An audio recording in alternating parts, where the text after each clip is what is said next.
Turkmenistan, which has large economic potential, rich, abundant, ecologically clean agricultural products,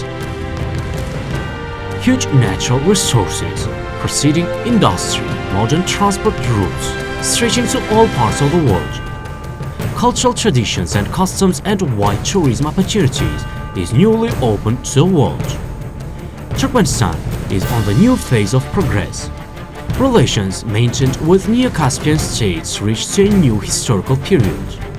The first Caspian Economic Forum begins at Turkmen side of the Caspian Sea coast, in ecologically clean Avada National Tourism Zone.